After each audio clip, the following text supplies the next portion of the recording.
Poirier, j'ai 45 ans, je suis originaire de Bretagne et je suis professeur de sciences politiques à l'Université du Luxembourg et titulaire de la chaire de recherche en études parlementaires du Parlement luxembourgeois.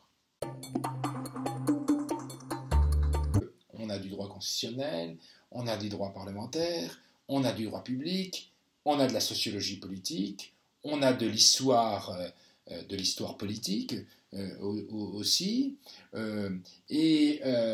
Lorsque je présente les études parlementaires, parce que, par exemple, dans les masters ici à l'Université de Luxembourg, il y a un cours spécifique sur démocratie et parlementarisme, qui est d'ailleurs aussi un cours qui est ouvert au personnel du Parlement luxembourgeois, du Parlement européen et de d'autres.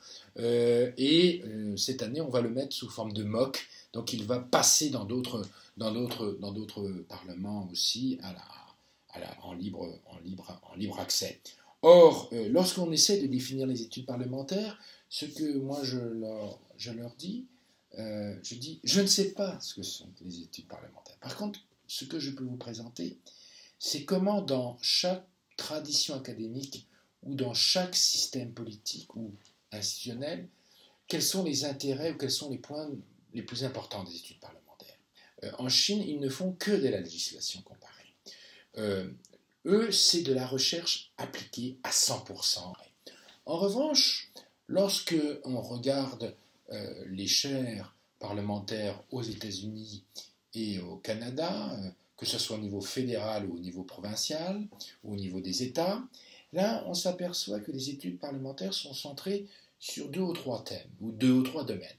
Premier thème, on ne serait pas surpris, du fédéralisme. C'est-à-dire que c'est derrière le fonctionnement du parlementarisme, c'est l'explication de la gouvernance à multiniveau, des fédéralismes, des enjeux, etc., et des concurrences de législation. Deuxième thème important, c'est sur justement l'efficience de la législation. Donc, on va être beaucoup dominé par les rational choice, par exemple, sur les jeux des acteurs, etc., comment les institutions interagissent dans la production législative et sur l'efficacité ou l'efficience supposée. Et puis, troisième thème en Amérique du Nord, qui domine, l'histoire du système politique, l'histoire de la mise en place des institutions au Canada ou aux États-Unis, et dans une sorte de vision d'ailleurs assez eschatologique, j'emploie ce terme parce qu'on part d'un point de départ, on a l'impression qu'ils vont aller vers la fin du monde, du système politique, avec les études sur le vote dans l'histoire, la participation des femmes dans l'histoire, au système politique, etc., etc.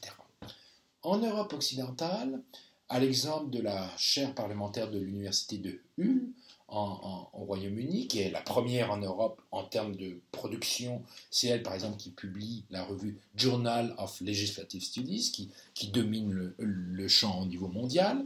Eh bien, eux vont se concentrer beaucoup plus sur le droit constitutionnel, le droit parlementaire, et sur les innovations à apporter dans le fonctionnement d'un parlement ou d'un système politique. Donc, ils sont à la fois dans une perspective, ce n'est pas péjoratif, statique, liée au droit constitutionnel, et dans des études prospectives.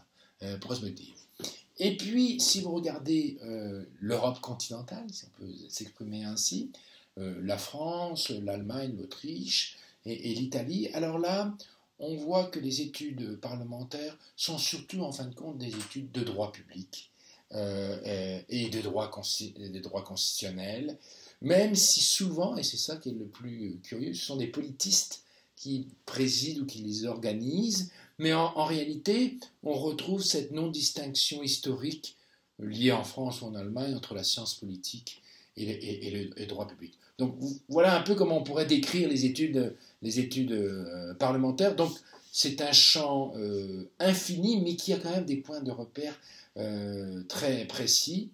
Nous sommes à la fois dans la recherche fondamentale, mais aussi dans la recherche appliquée. Pour donner un dernier exemple, cette année, le Parlement luxembourgeois, tous les mois, nous nous sommes rencontrés, et tous les mois, j'aurais présenté des thèmes de réforme et de manière comparée comment fonctionnent les commissions parlementaires dans 5 ou 6 parlements en Europe. Comment fonctionnent les groupes parlementaires. Comment est les nouvelles avancées ou pas en termes de déontologie, d'incompatibilité, d'immunité parlementaire, etc. La chaire d'études parlementaires que je préside eh bien, a fait plusieurs expertises pour d'autres parlements. Alors là, on est vraiment dans la recherche appliquée, pour des parlements nationaux, pour des parlements régionaux à pouvoir législatif, pour des organismes comme le GRECO, le groupe d'État contre la corruption, dont maintenant j'ai été nommé membre officiel, pour la Commission de Venise du Conseil de l'Europe, et puis, à plusieurs reprises, pour le Parlement européen. Donc, ce qui est intéressant, c'est que cette recherche appliquée, qui n'est pas notre premier métier de la chaire, hein, eh bien, elle se diffuse, pas simplement au sein du Parlement pour lequel on travaille, mais au-delà, et on a des retours, et ça améliore aussi nos travaux, à la fois en recherche fondamentale et en recherche appliquée. Alors, nos travaux, nous, à Luxembourg, se déroulent principalement en français, parce que la langue du Parlement et la langue de la législation est principalement en français à Luxembourg. Mais il faut comprendre que les études législatives ou les études parlementaires aujourd'hui se déroulent, comme dans d'autres disciplines ou sous-disciplines des sciences sociales et juridiques, en langue anglaise. Donc la plupart des travaux sont en langue anglaise, mais le français reprend parce que les chaires parlementaires nouvelles au niveau centre sont très intéressées par la diversification linguistique. Donc, mais il faut, si un jeune voudrait se lancer en études parlementaires, s'il ne connaît pas l'anglais, alors il faut mieux qu'il arrête immédiatement parce qu'il n'aura pas accès à la littérature, etc., etc. Alors, d'abord, l'encadrement d'une thèse de doctorat aujourd'hui n'est plus la même que celle que j'ai connue, puisqu'on était confronté, dans ma jeunesse, si je puis dire ainsi, simplement à son directeur de thèse. Le comité d'encadrement de thèse est absolument une avancée formidable, à la fois pour les directeurs de thèse et pour les doctorants et les doctorantes. Alors bien entendu, ces comités d'encadrement de thèse, et lorsqu'on est dans une jeune institution comme à l'Université du Luxembourg, il y a plusieurs traditions académiques qui demeurent dans un comité d'encadrement de thèse. Et à l'Université du Luxembourg, on relève de plusieurs traditions académiques, allemandes, françaises, anglo-saxonnes, et plein d'autres d'ailleurs, qu'il ne faut surtout pas sous-estimer. Alors, bien entendu, le doctorant qui se retrouve face à ces traditions assez poids lourds peut être un petit peu désarçonné ou perdu. C'est pour ça que mon idée, depuis plusieurs années, avec d'autres collègues, était, le titre est pompeux, de former une école doctorale européenne, mais d'essayer de regrouper des professeurs d'universités, de différentes universités européennes, d'abord, pour commencer, qui ont une longue expérience, une expérience assez forte de direction de thèse, de doctorat. Ce sont des démarches, une démarche interdisciplinaire, puisque dans l'école doctorale européenne Jean Monnet, que nous avons fondée et que nous développons, nous associons des juristes, des philosophes politiques, des philosophes du droit et des professeurs de sciences politiques et même un ou deux historiens, soit des idées, soit des institutions, historiens du droit ou historiens politiques.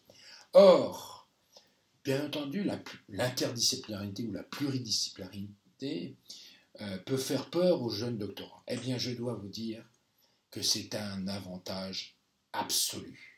On ne peut plus faire une thèse de doctorat, et je vais me mettre à mal certains de mes collègues en sciences politiques, en droit, etc., une bonne thèse dans la matière qu'on a choisie, sans avoir au moins l'apport d'une discipline très proche ou très connexe. Donc, les conseils que je donnerais aux doctorants et aux doctorantes.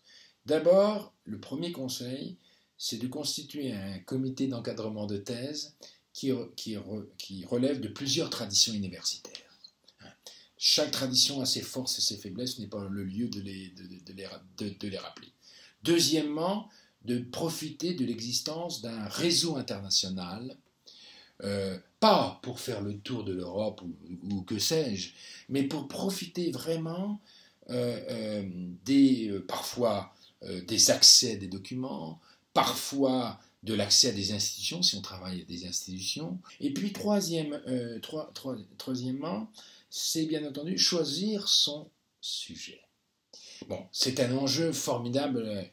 Et il y a ce que je dis aux doctorants et mes autres collègues dans la gouvernance européenne, dans l'école doctorale, il y a 3 façons de choisir son sujet.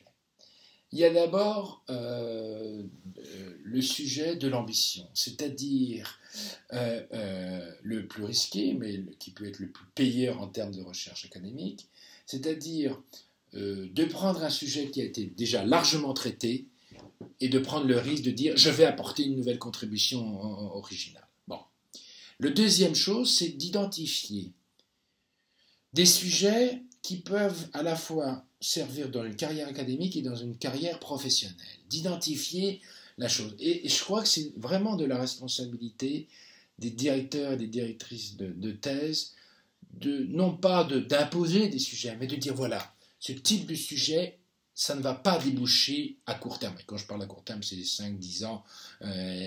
Donc, et prendre des sujets qui sont liés, surtout lorsqu'on est en droit européen, en droit comparé, en droit constitutionnel, en sciences politiques, de prendre des sujets qui ne sont pas non plus à la mode, qui vont vite se dégrader rapidement. Donc il faut prendre des sujets qui vont porter institutionnellement pendant 10 ans, mais qui ne sont pas à la mode. Et puis le troisième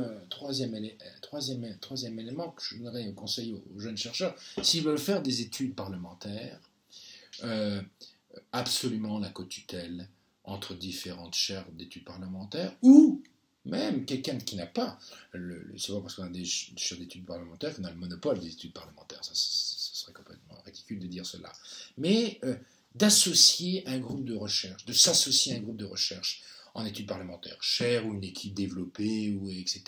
Il y en a d'excellents dans tous les pays, mais il faut s'attacher à une équipe qui travaille dans les études parlementaires. On ne peut pas rester isolé, même avec le meilleur CET, même avec le meilleur directeur ou directrice de thèse. Et puis, moi je pense que l'un des sujets les plus porteurs à l'avenir, si on veut travailler en études parlementaires, il y a 2 domaines. Tout ce qui a en rapport avec le transhumanisme, les biopolitiques, etc. Et là, si vous êtes juriste et politiste, ce n'est pas un boulevard que vous avez, quand on regarde la carte de l'Allemagne, toutes les autoroutes en Allemagne qui sont très concentrées, etc. Ce sont des autoroutes formidables que vous avez, innovantes, qui peuvent vous associer à d'autres sciences, tout en développant tout un aspect juridique ou politique qui n'a jamais été exploré. Et là, il y a vraiment un boulevard. Puis, le deuxième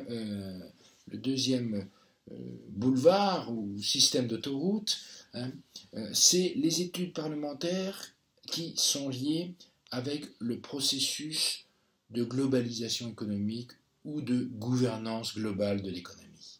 Et là, tout un champ est encore ouvert, parce que là, vous voyez, on n'est plus simplement, c'est pas simplement le rapport des études parlementaires à l'Union européenne, etc. Là, on a un vrai domaine qui est en train de, parce qu'il y a plusieurs blocs régionaux économiques, il y a plusieurs interactions, il y a une multitude de traités qui impliquent des conséquences sur les systèmes décisionnels et sur le système législatif, par exemple le CETA, par exemple, des choses comme ça. Et là, il y a très peu de choses. Donc moi, si un apprenti doctorant ou une apprentie doctorante vient me voir dans mon bureau et me dit, voilà, je voudrais faire une thèse de doctorat, je dis, écoutez, moi je ne suis pas compétent en globalisation économique et je ne suis pas compétent en biopolitique, mais moi je vous dis qu'il faut faire ceci et pas prendre les sujets que nous avons pu faire, que nous pouvons faire actuellement ou que nous avons pu faire dans les 10 dernières années. Donc il faut aussi que nos collègues et moi-même on soit challengés par ces nouveaux thèmes.